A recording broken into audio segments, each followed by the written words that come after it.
Today, I make a commitment to you, the people of Milwaukee County, to dedicate the work of my administration to addressing these inequities.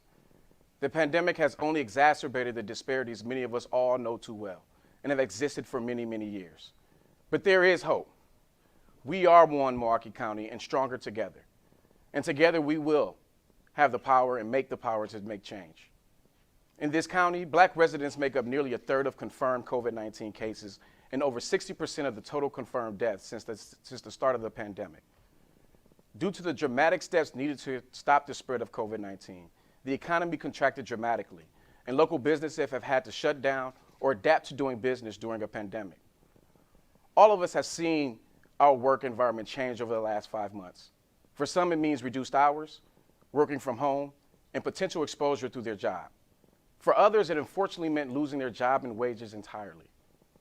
While it is true that COVID-19 has affected everyone in some way, the magnitude and nature of the impact has been anything but universal. From March to May, we've seen record numbers of job losses for Black workers nationwide, along with the economic devastation that follows. While unemployment skyrocketed across the spectrum, unemployment for Black workers is higher than their white counterparts. For those still going to work, workers of color, and especially women of color, are more likely to be on the front lines jobs categorized as essential, forcing them not only to put their own health, but their family's health at risk as well, just to pay their rent. Those who are either intentionally or unintentionally disadvantaged by generations of racist policies and practices taking place in Milwaukee County government. It will not be an easy task, but the time is now to correct the system that funds programs and promotes policies that underserve certain communities. Milwaukee County is ranked 71 out of 72 healthiest county in the state of Wisconsin. Several studies done in the last decade have shown that these differences in health outcomes are a direct result of social determinants like income level and educational attainment, which impact life expectancy and most health status measures. For generations, racist policies and practices of governments at all levels have unequally distributed healthcare access, opportunity for higher wages, and access to education. And Milwaukee County is no exception. Today, I'm proud to announce my administration's 3 strategic focus areas to achieve our vision of becoming the healthiest county in Wisconsin. First, we have to create intentional inclusion.